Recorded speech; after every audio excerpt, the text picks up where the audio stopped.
Republican Dudeck.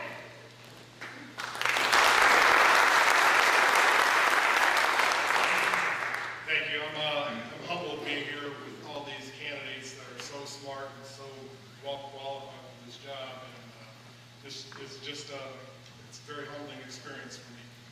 I am Greg Dudeck. I'm running for State Rep District 7, which is South side of South Bend, West side of South Bend, and all of New Carlisle.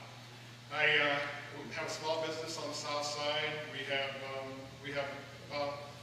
Last year we had about 60-some employees. We're quite a bit down right now because of the economy, and that's one of the reasons why I'm doing this, because I'm a businessman and I believe that we need more business people in legislature to make laws that are friendly to businesses, especially here in St. Joseph County, where, like Professor Pfeil said, we do have the highest tax rate in the state. And he failed to mention that it's even a little bit higher because of the wheel tax. My opponent was the guy that brought us the wheel tax. I got involved in this. I'm often asked about why I got involved. Mostly because of Tea Party demonstrations. I was the first time in my life I've demonstrated against bailouts, TARP, stimulus, and I was out holding a little pink sign saying no formulas. But I got really involved with a great group of people and met so many good people. And since I've been doing this, I'm going door to door and phone calling and stuff, and going speaking to groups. The amount of people that are engaged and involved are just it's very, very satisfying. And I'm so glad I'm doing this. My qualifications, like I said, I think are just that I am a small businessman and I know what it takes in St. Joseph County to how hard it is to be in business. And I really feel very strongly that we can have a good business atmosphere, which we need jobs, because you're not going to have the jobs unless you attract the business. I have recently been endorsed by the Indiana Right to Life, the Indiana Manufacturers Association, and the National Rifle Association. I am looking forward very much to this year's legislative agenda. I know we have a tough budget year, and it's going to take some adult decisions to come up with a good budget for the other offices. We also have redistricting, which is a huge deal, and Secretary of State Todd Rokita has come up with a plan that is great. It's at rethinkingredistricting.com. And it's got common sense districts where they're not gerrymandered to make safe seats. We have some people that aren't here tonight because they feel they have safe seats and they don't have to come speak. So, and that's one of the things that we need to do away with. And he also wants to make it so that you cannot make districts by using voter results and voter polls to gerrymander a district. He wants to make that state law. And I'm totally behind that. I do not want gerrymandering of districts.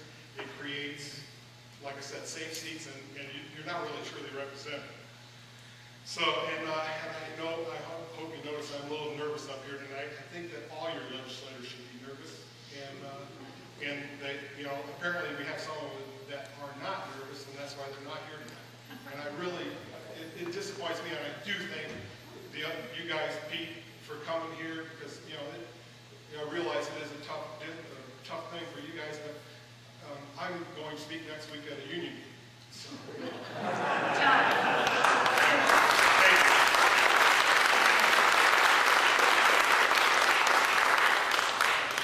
The incumbent for State Representative District 7 is David Niezgodski, Democrat, and he had not responded. He's not with us tonight. Okay. Republican, Pfeil.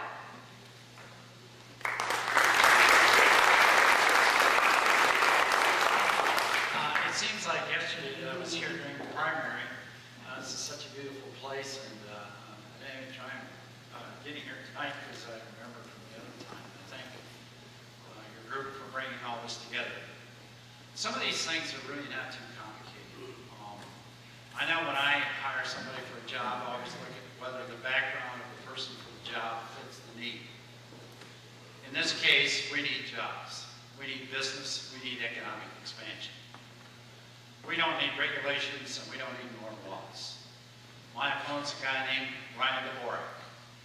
Ryan is a lawyer. He has never met a payroll. He believes in the liberal cause that somehow business is going to bring us out of this. And I think one of the things that's happening in this country is people are waking up to the fact that the jobs aren't going to come from government. The jobs are going to come from people here doing what's best for business and for government, by and large, to get the hell out of the way.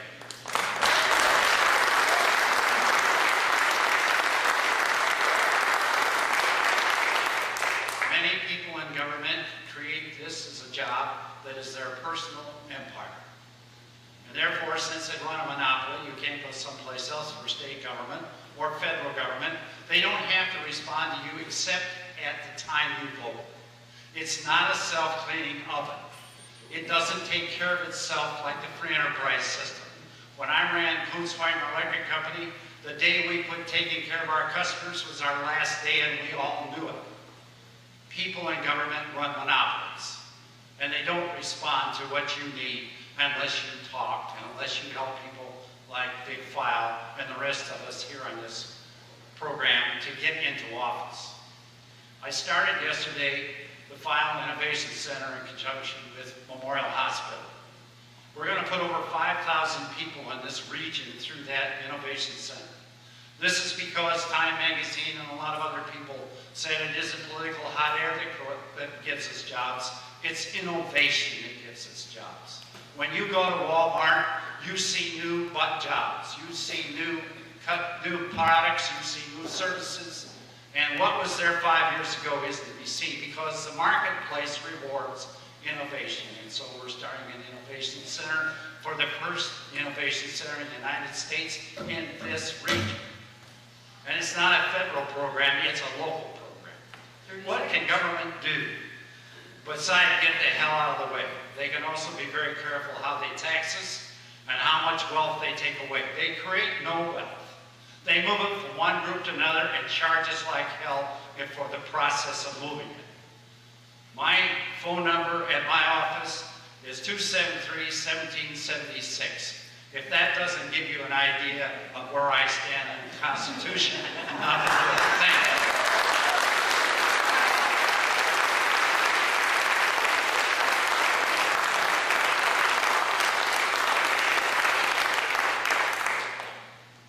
Okay, the other candidate for State Representative District 8 is Incumbent Ryan Dvorak, who had not responded. Is he here tonight? No. Okay. With Republican Tim Wesco.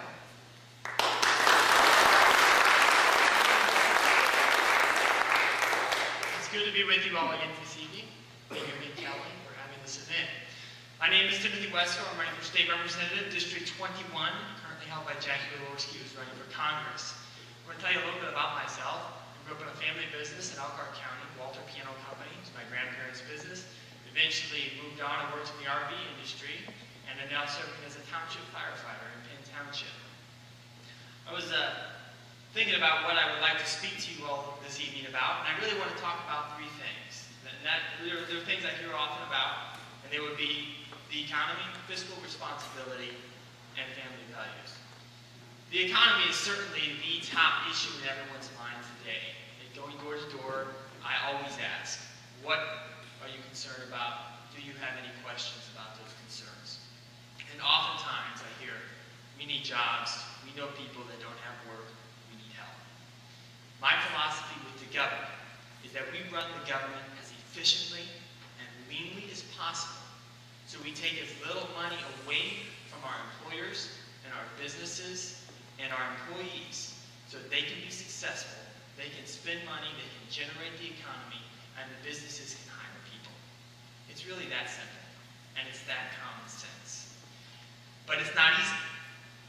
In the state, we have to cut back, as some of our state candidates talked about, some deep cuts. And I always find it very interesting when people kick and scream and complain about the cuts, and then say they're not going to raise taxes. Well, then what are you going to spend? Where are you going to get that money from? You know, we all care about different issues. We all believe certain issues are more important than others.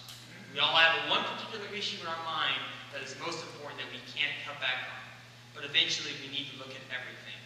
That's the way we do it personally. That's the way we need to operate as a government.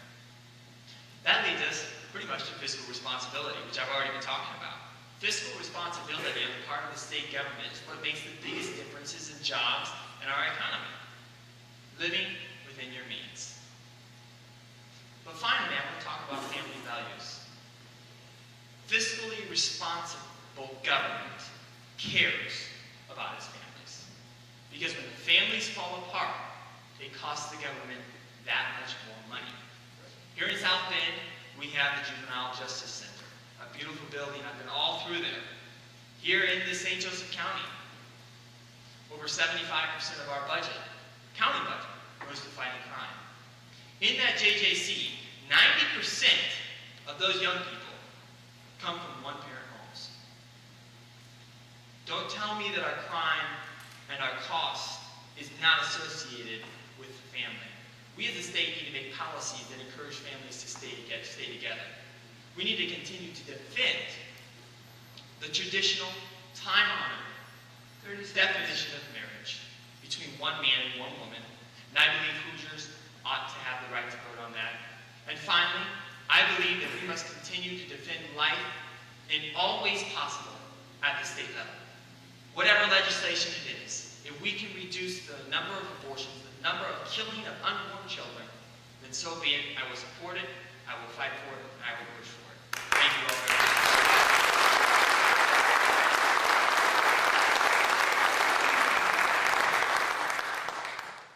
Is Libertarian Ben Jarvis.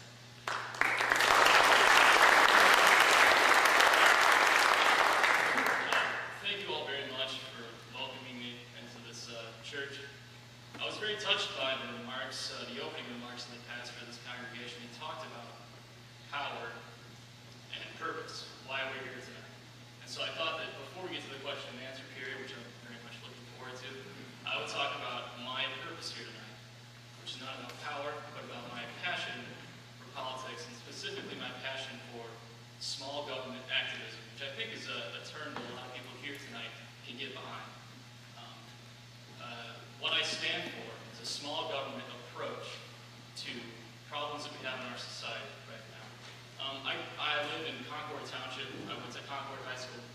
President Barack Obama actually visited my high school twice because of the economic state of affairs in where I grew up.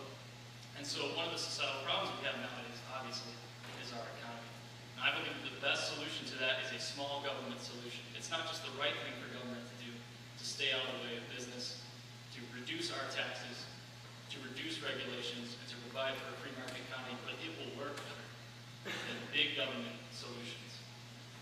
So I will stand behind that when if I'm elected as your state representative in District 21. More broadly, I stand behind small government solutions when it comes to the individual and their right in this society. And so I thought I would pick up where my opponent left off with the tail end of his remarks. And I feel obliged to say that I stand up even in a place where my view might be disagreed with. This disagreement is very good in democracy.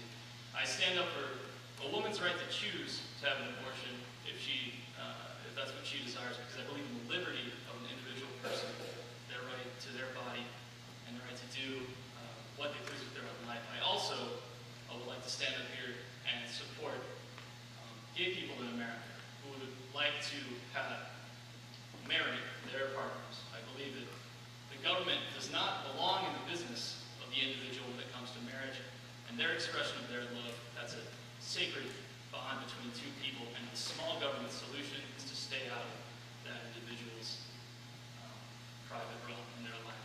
And so I look forward to your questions. That's my platform. That's who I am. I'm a grassroots activist for small government change. And again, I really thank you for welcoming me here, and I appreciate it.